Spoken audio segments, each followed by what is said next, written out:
والسابقون الأولون من المهاجرين والأنصار والذين اتبعوهم. إن الحمد لله نحمده ونستعينه ونستغفره ونعوذ بالله من شرور أنفسنا وسيئات أعمالنا، من يهده الله فلا مضل له ومن يضلل فلا هادي له، وأشهد أن لا إله إلا الله وحده لا شريك له، وأشهد أن محمدا عبده ورسوله. يا أيها الذين آمنوا اتقوا الله حق تقاته ولا تموتن إلا وأنتم مسلمون. يا أيها الناس اتقوا ربكم الذي خلقكم من نفس واحدة وخلق منها زوجها وبث منهما رجالا كثيرا ونساء، واتقوا الله الذي تساءلون به والأرحام إن الله كان عليكم رقيبا. يا أيها الذين آمنوا اتقوا الله وقولوا قولا سديدا يصلح لكم أعمالكم ويغفر لكم ذنوبكم، ومن يطع الله ورسوله فقد فاز فوزا عظيما. أما بعد، فإن أصدق الكلام كلام الله عز وجل، وخير الهدى هدى محمد صلى الله عليه وسلم، وشر الأمور محدثاتها، وكل محدثة بدعة، وكل بدعة ضلالة، وكل ضلالة في النار.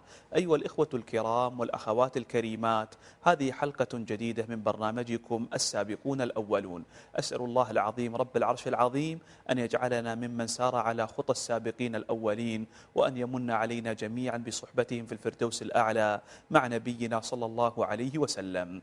إخواني الكرام، تكلمنا في الحلقة الماضية عن شيء يسير جدا من فضائل ومناقب ومواقف عمر بن الخطاب رضي الله تعالى عنه وأرضاه مع نبينا صلى الله عليه وسلم، وسوف نكمل الكلام بإذن الله عز وجل في هذه الحلقة عن مواقف عمر بن الخطاب مع نبينا صلى الله عليه وسلم، مع اعتراف إخواني وأخواتي أن الكلام عن سيرة هذا الخليفة الراشد لا تسعه إخواني الكرام وأخواتي الكريمات حلقة أو حلقتين أو أكثر من ذلك، وإنما الأمر إخواني الأفاضل إنما الأمر إشارات موجزة في سيرة هذا الخليفة الراشد. أسأل الله أن يتقبل منا جميعا، وأن يعيننا على ذكر شيء من هذه الفوائد والمسائل المتعلقة بحياة وسيرة عمر بن الخطاب.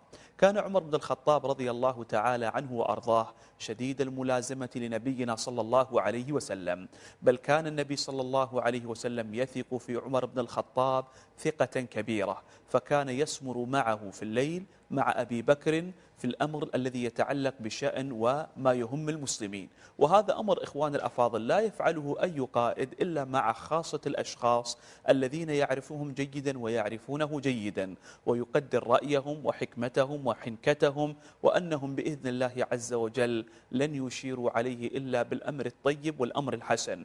وأيضا إخواني وأخواتي، في هذا تنبيه على فضل عمر رضي الله تعالى عنه وأرضاه.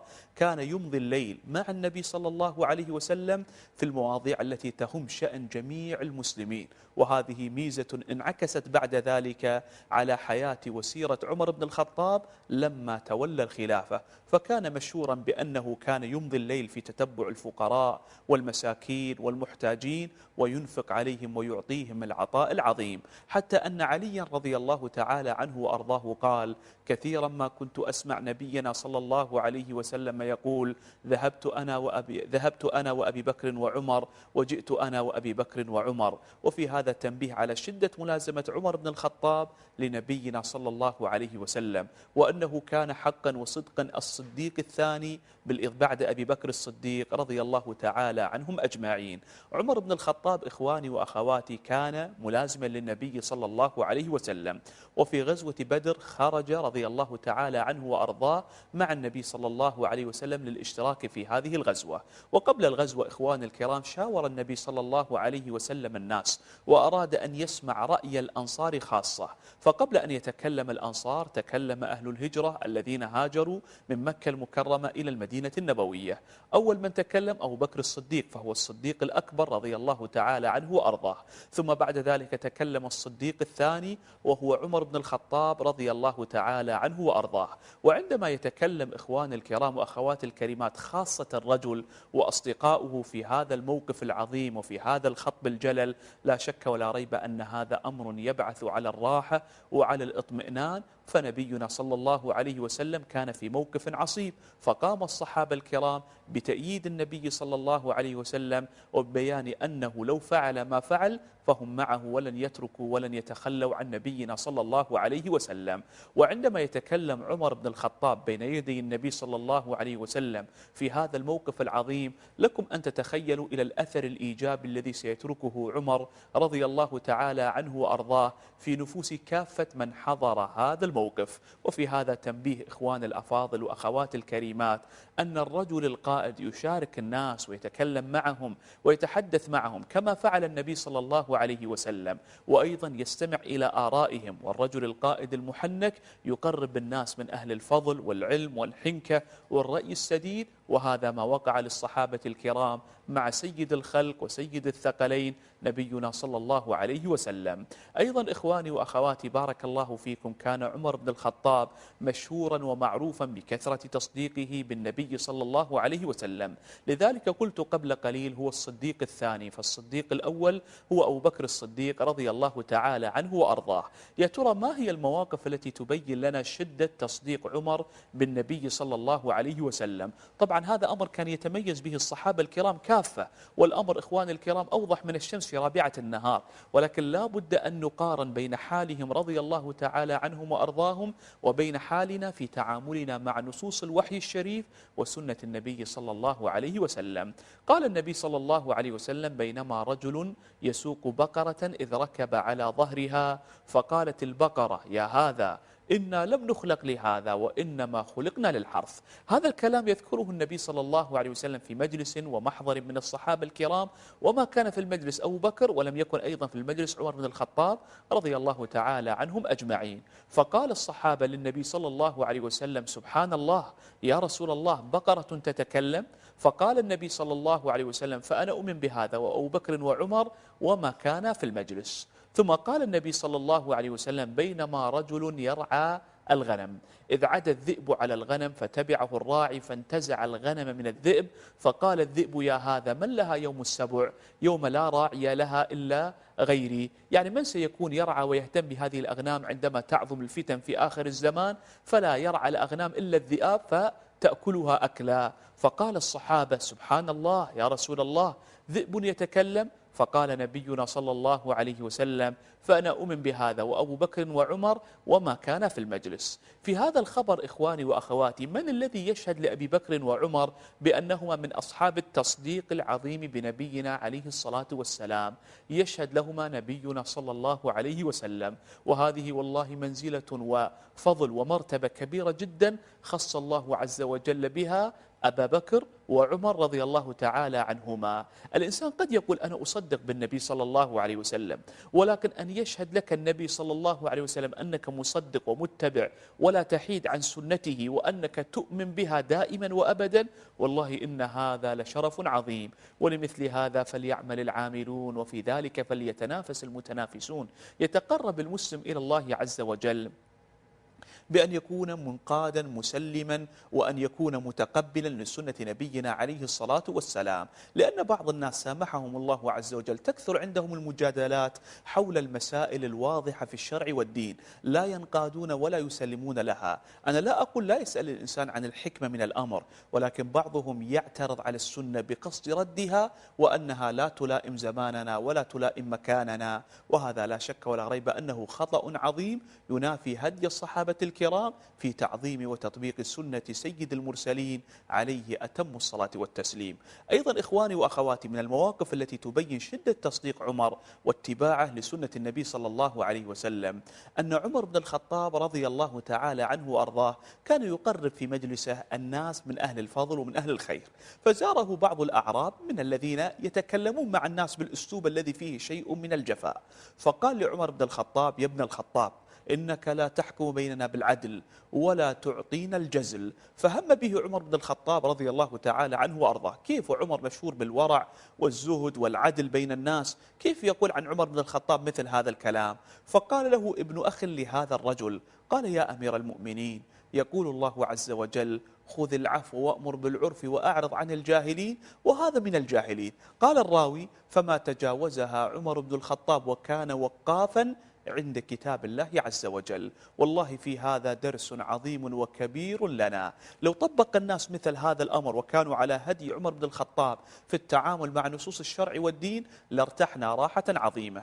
للأسف الشديد نذكر بعض الناس ممن بينهم وبين بعض أرحامهم شيء من القطيعة، تذكرهم يا أخي الكريم حث الله على صلة الرحم، يا أختي الكريمة حث النبي صلى الله عليه وسلم على صلة الرحم، تجدهم مباشرة يعترضون على سنة وهدي النبي صلى الله عليه وسلم قائلين يا أخي هذا آذانا وهذا فعل وصنع بنا، ما هكذا والله يكون التعامل مع كتاب الله وسنة النبي صلى الله عليه وسلم.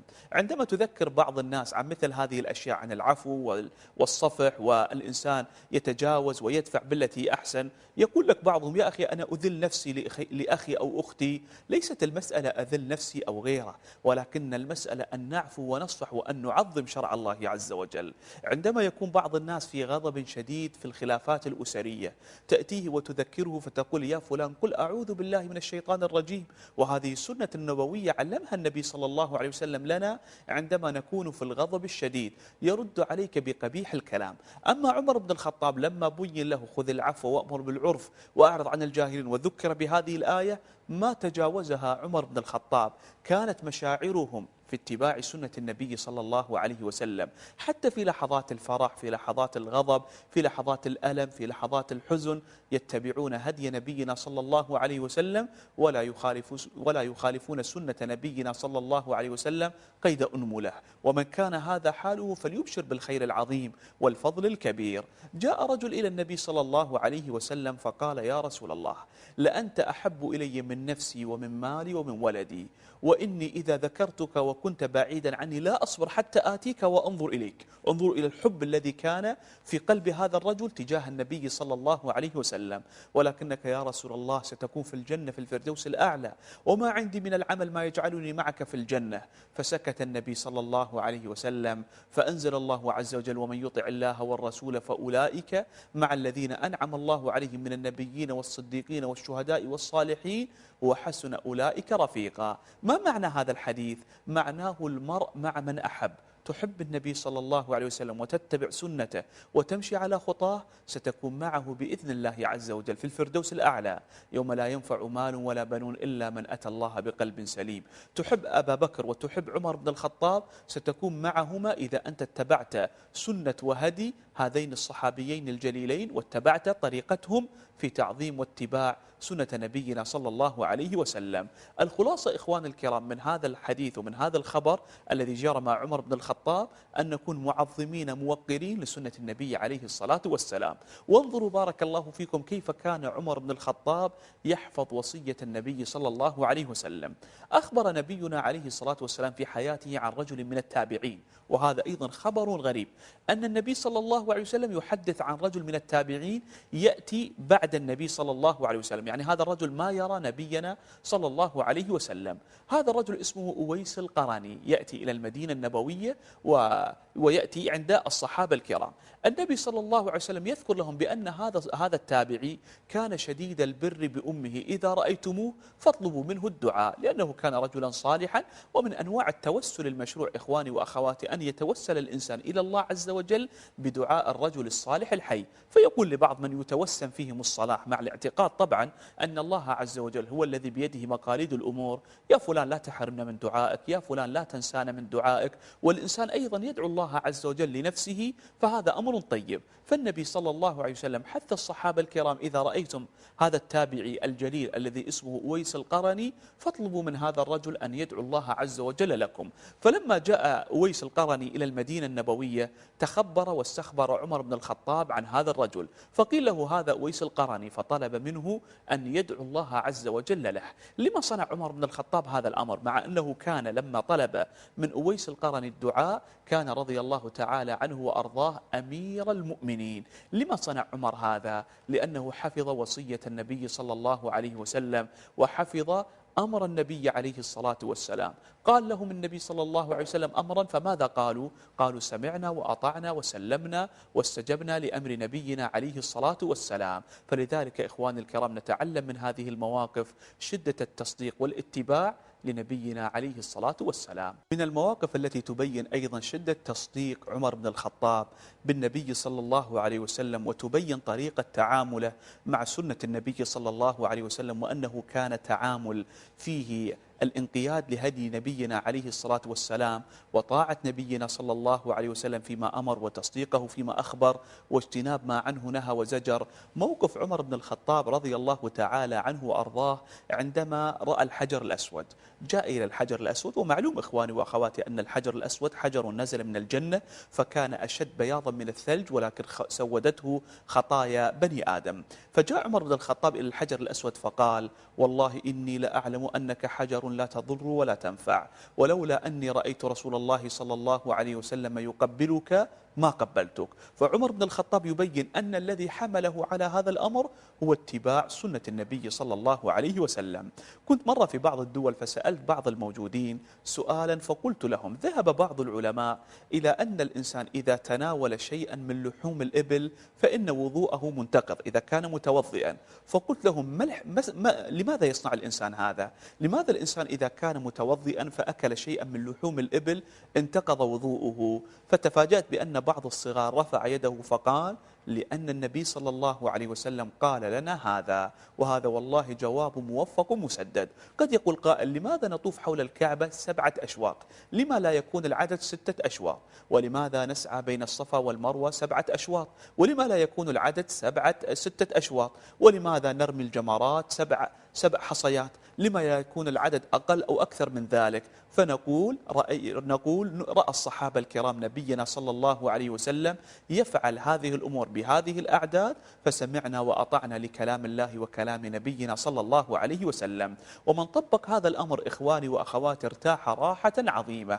وكما قيل: أهواؤهم تبع لدين نبيهم وسواهم بالضد من ذي الحال. إذا سلمنا وكان هذا هدينا وشعارنا ودثارنا أننا نطبق سنة النبي صلى الله عليه وسلم، فسنرتاح راحة عظيمة جدا. فهنا عمر بن الخطاب يقول عن الحجر الأسود: إني لأعلم أنك حجر لا تضر ولا تنفع، لأن جلب المنفعة بيد الله عز وجل، ودفع المضرة إنما هو أيضا بيد الله عز وجل. فقال عمر: لولا أني رأيت رسول الله صلى الله عليه وسلم يقبلك ما قبلتك. رأى النبي صلى الله عليه وسلم يصنع أمرا، إذن استجاب وطبق ما فعله نبينا عليه الصلاة والسلام. ومن كان والله هذا حاله ومن كانت هذه طريقته فقد فاز بإذن الله سبحانه وتعالى. لذلك قال النبي صلى الله عليه وسلم، ولاحظوا الآن نربط بين موضوع حب عمر بن الخطاب للنبي عليه الصلاة والسلام وتعظيم عمر بن الخطاب لسنة النبي صلى الله عليه وسلم. الآن ننظر إلى هذا الخبر، ماذا يقول صلى الله عليه وسلم؟ إنه كان في الأمم من قبلكم محدثون، وإن يكن في أمتي منهم أحد فإنه عمر بن الخطاب.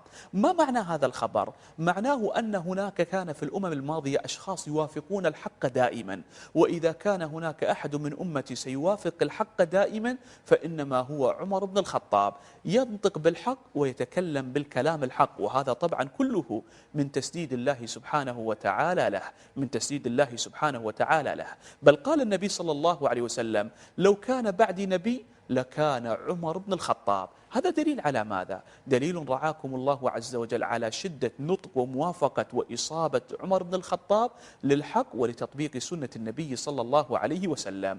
وهذا أيضا من توفيق الله عز وجل لعمر بن الخطاب، أنه يتكلم بالكلام الطيب والكلام الحسن فيؤيده الله عز وجل. وقد وقع هذا لعمر رضي الله تعالى عنه وأرضاه، فرأى مقام إبراهيم فقال للنبي صلى الله عليه وسلم: لو اتخذنا مقام إبراهيم مصلى، فنزل قول الله عز وجل: واتخذوا من مقام إبراهيم مصلى. وقال أيضا عمر بن الخطاب للنبي صلى الله عليه وسلم: لو أمرت نساءك بالحجاب يا رسول الله، فنزل أمر الله عز وجل ونزل الوحي من عند الله عز وجل بحث نساء النبي صلى الله عليه وسلم وسائر نساء المؤمنين على الالتزام والتمسك ولبس الحجاب الشرعي. في هذا دليل على ماذا؟ أن عمر بن الخطاب كان إذا تكلم بالكلام يؤيد من عند ربنا سبحانه سبحانه وتعالى. وهذا إكرام من الله عز وجل لأمير المؤمنين عمر بن الخطاب. وهذا الأمر إخوان الأفاضل وأخوات الكريمات ما يأتي من فراغ، وإنما يأتي بسبب تعظيم الإنسان لسنة وهدي النبي صلى الله عليه وسلم،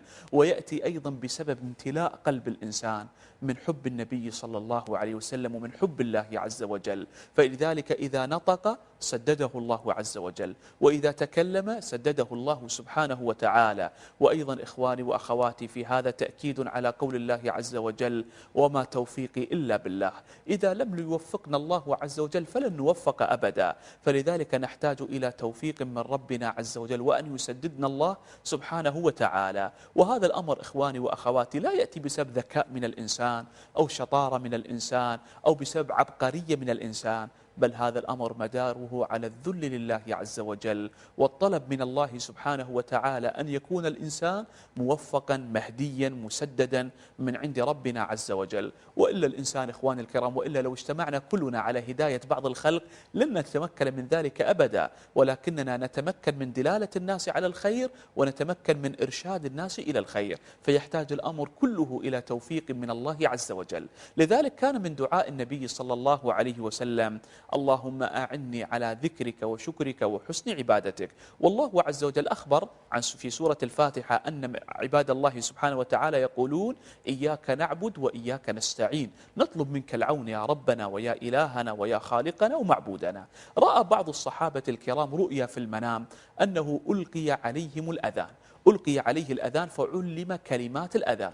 فجاء هذا الصحابي لما استيقظ إلى النبي صلى الله عليه وسلم وأخبره بهذه الرؤيا التي رآها من النبي التي رآها في منامه، فأقره النبي صلى الله عليه وسلم. سمع عمر بن الخطاب هذا الخبر فجاء إلى النبي صلى الله عليه وسلم ويحلف بالله عز وجل أنه رأى مثل هذه الرؤيا في المنام. فانظر إلى عمر بن الخطاب كيف كان مسددا موفقا حتى في منامه، وهذا فضل من الله سبحانه وتعالى عظيم آتاه الله عز وجل لعمر رضي الله تعالى عنه وأرضاه.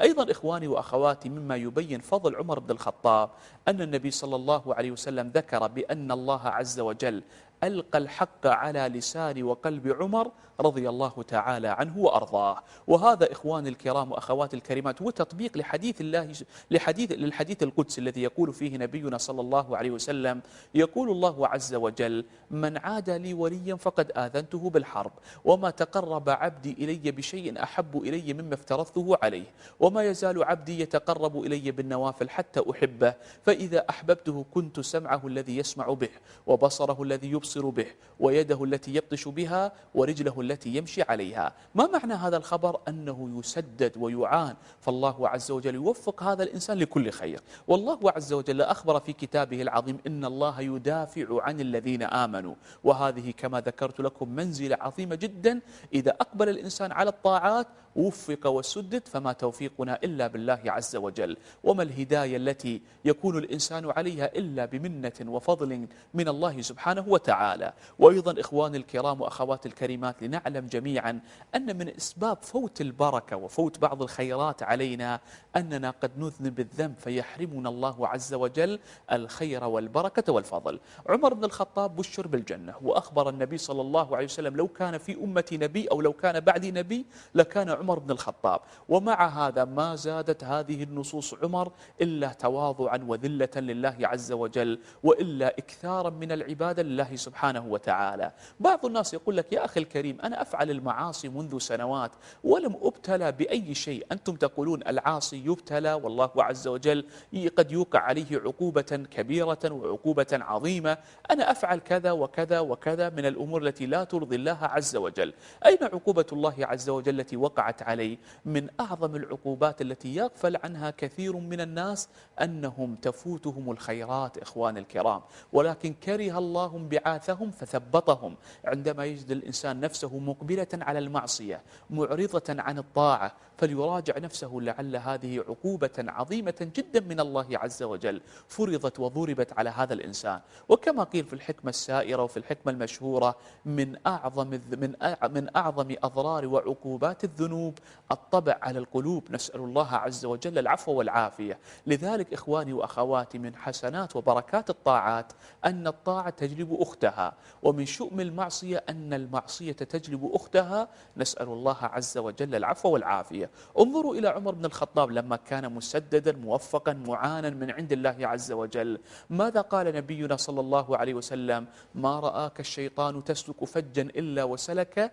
فجا غير الفج الذي يسلك منه وفيه عمر. هذا دليل على أن الشيطان يفر فرارا عظيما جدا من عمر بن الخطاب. وفي الحديث الآخر أن شياطين الإنس والجن لتهرب وتفر من عمر بن الخطاب، أو كما قال نبينا صلى الله عليه وسلم. وهذا دليل على قوة إيمان عمر، وأنه أوتي إيمانا عظيما أعظم بإذن الله عز وجل رسوا من الجبال الشامخات التي نراها بين أيدينا. فمن كان هذا حاله فليعلم بأن شياطين الإنس والجن يفرون من بين يديه. لذلك إخواني وأخواتي يستطيع الإنسان بتوفيق من الله عز وجل أن يدفع عنه شر شياطين الإنس والجن إذا كان صاحب صدق لجأ مع الله عز وجل ودعا الله عز وجل دعاء عظيما. كثير من الناس يقولون نريد أن نحفظ من العين ومن الحسد ومن شياطين الإنس ومن شياطين الجن. عليكم باللجأ إلى الله عز وجل. لو صرف الله عز وجل عنك السوء والشر،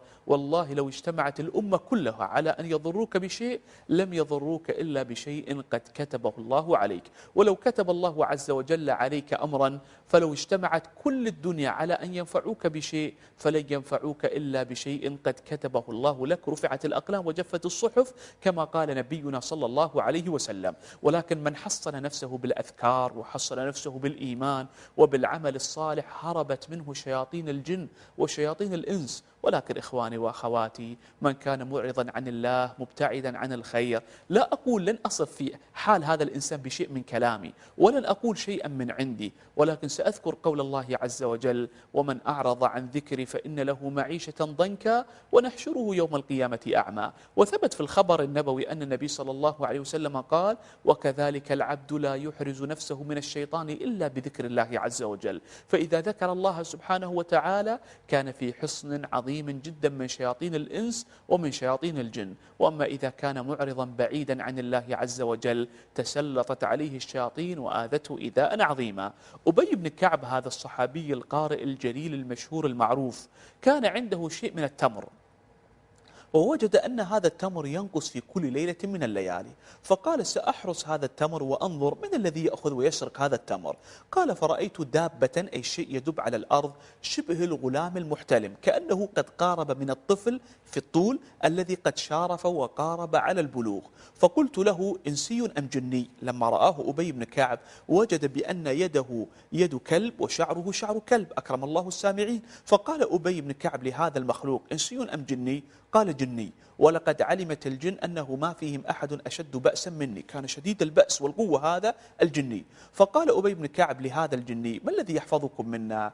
قال آية الكرسي، من قرأها في الصباح حفظ منا حتى يمسي، ومن قرأها في المساء حفظ منا حتى يصبح. فذكر ذلك للنبي صلى الله عليه وسلم فقال صدق الخبيث. فانظروا بارك الله فيكم إلى فضل أن يحصن الإنسان نفسه بالقرآن وبالأذكار الشرعية. أعجب والله الذي لا إله غيره ممن يذهب إلى بعض الرقات ويتعلق بالمخلوقين وينسى اللجأ إلى الله عز وجل. هذا عمر بن الخطاب لما كان محصنا لنفسه بالأذكار الشرعية مقبلا على طاعة الله، قلبه معمور بحب الله، مستجيب لسنة النبي صلى الله عليه وسلم، فر وهرب منه الشيطان الرجيم. وهذا والله فضل كبير جدا أعطاه الله لأمير المؤمنين عمر بن الخطاب رضي الله تعالى عنه وأرضاه. فإذا أردت أن تحفظ من شياطين الإنس والجن كن قريبا من الله عز وجل. وهذا إخواني الكرام معنى العوذ واللجوء إلى الله عز وجل. الاستعاذة معناها القرب وطلب التأمين والتخليص من الشرور ومن الكروبات وتفريجها على الإنسان. فإذا أراد الإنسان أن تفرج عنه مثل هذه الأمور ويؤمن الشرور وتدفع عنه الآفات وتصرف عنه البلايا والفتن والمحن، عليه أن يكون قريبا من الله عز وجل. ألم يقل نبينا صلى الله عليه وسلم تعرف إلى الله في الرخاء يعرفك في الشدة؟ ألم يقل ربنا سبحانه وتعالى عن يونس عليه الصلاة والسلام فلولا أنه كان من المسبحين للبث في بطنه إلى يوم يبعثون؟ يوسف عليه الصلاة والسلام لما اعتصم بالله ولجأ إلى الله دعا الله سبحانه وتعالى فقال: وإلا تصرف عني كيدهن أصب إليهن وأكن من الجاهلين. قال الله عز وجل: فاستجاب له ربه فصرف عنه كيدهن. هكذا الإنسان إذا حصن نفسه ولجأ إلى الله وانطرح بين يدي الله عز وجل عصم وسلم وحفظ من جميع السوء ومن جميع الآفات ومن جميع الشرور. نسأل الله أن يوفقنا وأن يحفظنا، فهو الخليفة الراشد الذي بشره نبينا صلى الله عليه وسلم بالجنة. ومن النقاط إخوان الكرام التي تميز حياة عمر بن الخطاب رضي الله تعالى عنه وأرضاه أنه شهد جميع المشاهد مع نبينا صلى الله عليه وسلم، فلم يكن يفارق النبي صلى الله عليه وسلم في حله وترحاله. ومن كان هذا حاله فهذا دليل على الإيمان العظيم الذي كان موجودا عند أمير المؤمنين عمر بن الخطاب رضي الله تعالى عنه وأرضاه.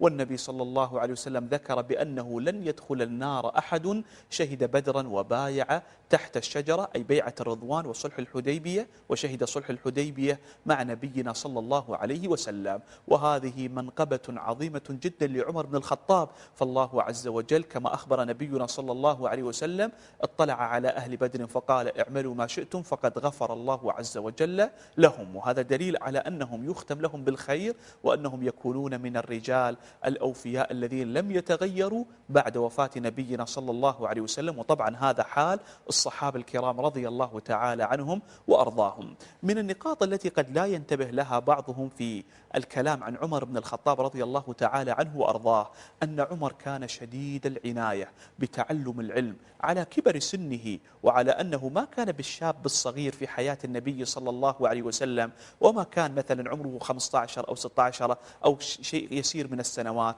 وإنما كان في سن متقدمة وكان عنده أبناء وكان عنده أسرة، ومع هذا كان معتنيا بالتفقه في الدين وطلب العلم الشرعي النافع. والنبي صلى الله عليه وسلم يقول: من يريد الله به خيرا يفقهه في الدين. كان عمر بن الخطاب إخواني وأخواتي حاله حال كحال سائر الناس، عنده أبناء وعنده أسرة وعنده من المشاغل الشيء الكبير، ومع هذا لم يقل: أنا مشغول إذا لن أتعلم العلم ولن أتعلم شيء من سنة النبي صلى الله عليه وسلم. ما كان عمر رضي الله تعالى عنه بهذه الطريقة.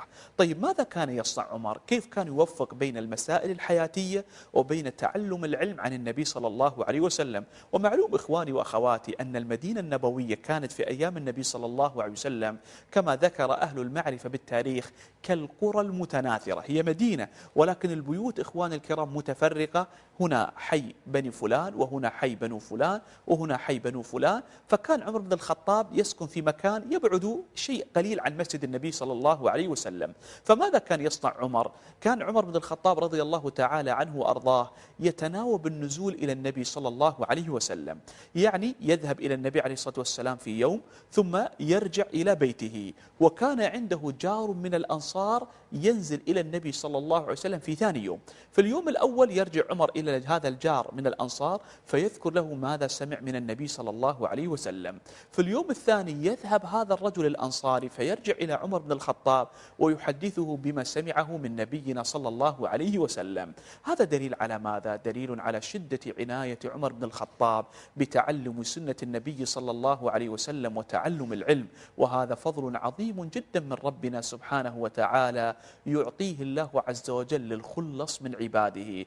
لذلك إخواني وأخواتي لنحرص على التفقه في الدين، لنحرص على التفقه في الدين، لنحرص على التفقه في الدين كما كان عمر بن الخطاب وسائر الصحابة الكرام رضي الله تعالى عنهم وأرضاهم. لا ينبغي والله الذي لا إله غيره أن نكون ممن يعرف الشيء الكبير من أمور الدنيا، وهذا ليس خطأ، ولكن الخطأ أن نجهل أساسيات المسائل المتعلقة بالشرع والدين. كان يستطيع عمر بن الخطاب يقول: أنا سأسمع الأحاديث والسنة من الصحابة الآخرين، فالصحابة كلهم ثقات ما كانوا يكذبون رضي الله تعالى عنهم وأرضاهم، ولكنه ما كان يقبل إلا أن يأتي عند النبي صلى الله عليه وسلم ويستمع الخبر من فم نبينا صلى الله عليه وسلم. وهذه همة عالية من عمر بن الخطاب رضي الله تعالى عنه وأرضاه. لذلك إخواني وأخواتي لنحرص والله أن نتعلم ونتفقه في دين الله عز وجل. نعم للأسف الشديد نجد بعض الناس متقن لكثير من مسائل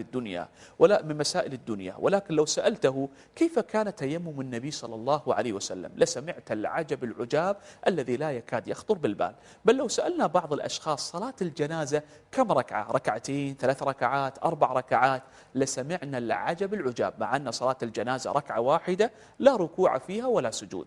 هذا دليل على ماذا؟ أو ما سبب هذا الأمر؟ سبب هذا الأمر أننا تركنا التفقه في دين الله عز وجل. والحمد لله رب العالمين إخواني وأخواتي، نحن نعيش في عصر سهل الله عز وجل لنا وسائل العلم، يستطيع الإنسان أن يستمع إلى ما يشاء من الأمور المتعلقة بالشرع والدين عن الناس الثقات وطلاب العلم والمشايخ الذين عرفوا باتباعهم للدليل وتوقيرهم وتعظيمهم لسنة النبي صلى الله عليه وسلم.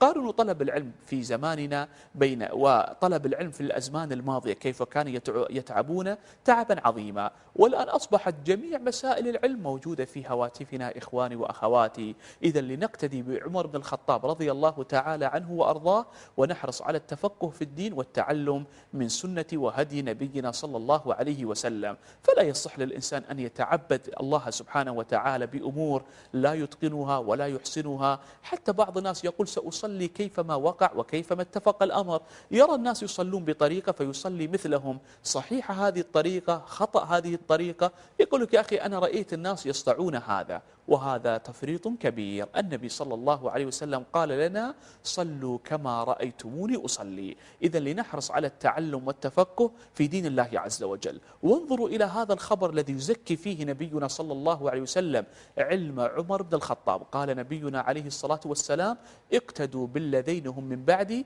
أبي بكر وعمر. وهذا دليل على ماذا؟ على سعة علم عمر بن الخطاب، حيث يوصي به نبينا صلى الله عليه وسلم. وأيضا النبي صلى الله عليه وسلم قال عليكم بسنتي وسنة الخلفاء الراشدين المهديين من بعدي تمسكوا بها وعضوا عليها بالنواجذ، وإياكم محدثات الأمور فإن كل محدثة بدعة وكل بدعة ضلالة وكل ضلالة في النار. في هذا تأكيد بعد تأكيد إلى عناية الصحابة الكرام وخاصة الخلفاء الراشدين أبي بكر وعمر وعثمان وعلي بالعلم المؤصل الشرعي المأخوذ من نبينا صلى الله عليه وسلم. وقدمت في حلقة الماضية إخواني الكرام أن من الرؤى التي رآها نبينا صلى الله عليه وسلم وتتعلق بعمر بن الخطاب أن النبي صلى الله عليه وسلم شرب قدحا من اللبن وشرب شيئا من اللبن، ثم أعطى بعد ذلك هذا اللبن وهذا الإناء لعمر بن الخطاب فشرب منه عمر رضي الله تعالى عنه وأرضاه. فسئل النبي صلى الله عليه وسلم بما تعبر هذه الرؤيا؟ قال أؤولها وأعبرها بالعلم. وأيضا النبي صلى الله عليه وسلم رأى عمر بن الخطاب يلبس قميصا ويلبس ثوبا طويلا، فسئل النبي صلى الله عليه وسلم عن هذا الثوب الذي يجره عمر بن الخطاب جرا في المنام، قال أولته بالدين. فإذا اجتمع العلم مع الدين فهذا الإنسان قد حاز الخير من أطرافه. علم شرعي ثم ديانة لله عز وجل بأن يطبق هذه العلوم التي تعلمها وهذه النصوص التي جاءت في كتاب الله وسنة النبي صلى الله عليه وسلم. إذن هذا الخبر أو هذه النصوص إخواني وأخواتي تبين عناية عمر بن الخطاب بالعلم، وأنه كان أحد أئمة الصحابة في العلم الشرعي وفي الفتية وفي معرفة السنة وهدي نبينا صلى الله عليه وسلم. عندما نتكلم عن عمر بن الخطاب ونتكلم أنه شارك في جميع الغزوات مع نبينا صلى الله عليه وسلم، وأن الصحابة الكرام يقولون ما زلنا أعزة منذ أسلم عمر، وكان قويا في قول الحق، وكان لا يقبل أن يتكلم بعضهم على النبي صلى الله عليه وسلم، وكان شديدا على المنافقين، وكان إذا سلك فجا سلك الشيطان فجا آخر. قد يتصور بعض الناس أن هذا، وحاشا عمر بن الخطاب رضي الله تعالى عنه وأرضاه من هذا الأمر، يتصور بعض الناس أن عمر بن الخطاب كان صاحب قلب قاس لا يعرف هذا القلب الرقة والخشية والذل لله سبحانه وتعالى. حاشا عمر بن الخطاب رضي الله تعالى عنه وأرضاه أن يكون هذا حاله، بل كان معروفا برقته وبكائه وخشيته من الله عز وجل. قال عبد الله بن شداد سمعت صوت نشيج بكاء عمر وأنا في آخر الصف وهو يقرأ قول الله عز وجل إنما أشكو بثي وحزني إلى الله. قرأ هذه الآية فما تمالك عمر رضي الله عنه وأرضاه نفسه وبكى خشية وتعظيما لله سبحانه وتعالى.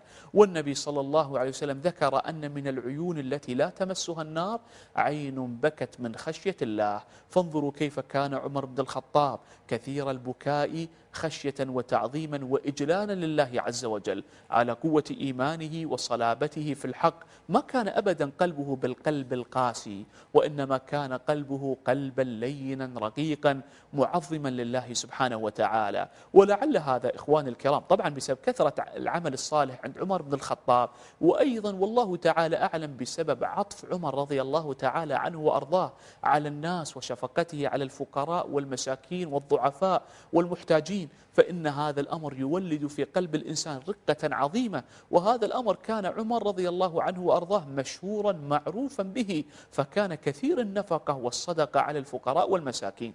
والنبي صلى الله عليه وسلم يقول لما جاءه الصحابي وقال يا رسول الله أشكو إليك قسوة قلبي، قال امسح على رأس اليتيم وأطعم المسكين. وعمر بن الخطاب رضي الله تعالى عنه وأرضاه كان ممن يمسح على رأس اليتيم، وكان يطعم المساكين ويطعمهم الطعام العظيم وينفق عليهم النفقات الكبيرة. لذلك كان قلبه رقيقا لينا خاشعا خاضعا لله سبحانه وتعالى، مع الدين العظيم والقوة في الحق، ومع أنه لا يخاف في الله لومة لائم، ولكن ما كان أبدا قلبه بالقلب القاسي البعيد عن الخير. كيف يكون قلب الإنسان قاسيا كيف يكون قلب عمر بن الخطاب قلب قاسي والنبي صلى الله عليه وسلم زكاه وأخبر بأنه بشر بالجنة وأنه عنده الدين والعلم العظيم؟ والله ما يظن هذا في أحد الناس، فضلا أن يظن مثل هذا الظن السيء بأمير المؤمنين عمر بن الخطاب رضي الله تعالى عنه وأرضاه. وكان عمر رضي الله عنه وأرضاه معروفا بكثرة الصدقة. جاء في يوم من الأيام وقد تصدق بنصف ماله استجابة لأمر نبينا صلى الله عليه وسلم. الواحد منا إخواني وأخواتي إذا تصدق ب100 درهم أو 200 درهم والله قد يلبس عليه الشيطان ويخوفه من الفقر ويخوفه من كذا وكذا، أبناؤك ماذا ستصنع، ماذا ستفعل. عمر بن الخطاب كان عنده وفرة من المال وخير عظيم، جاء وتصدق بهذا المال لله سبحانه وتعالى. لما صنع عمر هذا؟ لأنه يعلم بأن الله عز وجل قال فمن يعمل مثقال ذرة خيرا يره. الذرة النملة الصغيرة، فلو عملت العمل في وزن هذه النملة الصغيرة فإنك ستجده في صحيفة عملك يوم لا ينفع مال ولا بنون إلا من أتى الله بقلب سليم. إذا كان نبينا صلى الله عليه وسلم قال اتقوا النار ولو بشق تمرة، فكيف بالذي يتصدق بنصف ماله؟ نصف تمرة قد تقيك من عذاب الله عز وجل، فكيف برجل يتصدق بنصف ماله لله سبحانه وتعالى؟ ذكر بعض التابعين ذكر بعض الرواة أنه رأى عمر بن الخطاب لما ولي الخلافة وكان في ذاك الوقت أمير المؤمنين قد لبث ثوبا قد رقع هذا الثوب بعدة رقع. ما معنى رقع هذا الثوب؟ أي أنه قد تمزق فجاء بقطعة قماش أخرى ووضعه على هذا الثقب الذي كان موجودا في ثوبه، ثم خيط هذا الثقب وغطي بهذه القطعة من القماش. هذا دليل على ماذا؟ شدة زهد عمر بن الخطاب وبعده عن مسائل الدنيا، فكان جل همه أن يقوم على مصالح الناس وأن ينفق عليهم وأن يسد حاجة الفقراء والضعفاء والمحتاجين والمساكين والأرامل وغير ذلك من أهل الحاجة والفقر والعوز. وهذا أيضا دليل على شدة إيمان عمر بن الخطاب. لما جاءته الأموال في عصره وعهده كانت الفتوحات العظيمة، ما اكتنز شيئا من هذه الأموال، وإنما كان ينفق بها ويتصدق بهذه الأموال الصدقة العظيمة، مع أنه كان كريما جوادا يعطي الناس العطاء العظيم، ولكنه ما كان يأخذ شيئا من المال لنفسه.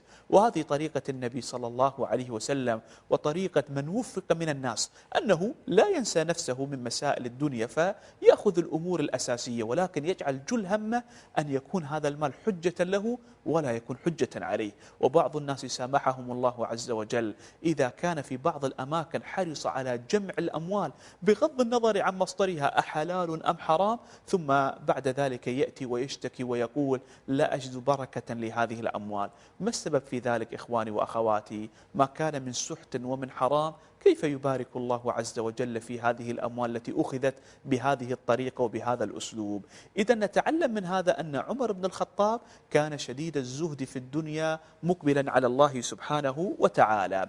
أيضا إخواني وأخواتي من النقاط والمواقف التي تسطر بمداد من نور في سيرة وتاريخ عمر بن الخطاب رضي الله تعالى عنه وأرضاه، أنه كانت في أيامه الفتوحات العظيمة والفتوحات الكبيرة. وسوف نتحدث عن هذه المسائل وهذه النقاط في حلقة أخرى بإذن الله سبحانه وتعالى. أسأل الله العظيم رب العرش العظيم أن يوفقنا لكل خير، وأن يجنبنا الشر والزلل، وأن يمن علينا بمرافقة النبي صلى الله عليه وسلم، وأن يمن علينا بمرافقة أبي بكر وعمر وعثمان وعلي وطلحة والزبير والصحابة أجمعين في الفردوس الأعلى مع آبائنا وأمهاتنا وأبنائنا وأزواجنا وولاة أمرنا. والله تعالى أعلم، صلى الله وسلم على نبينا محمد وآله وصحبه أجمعين.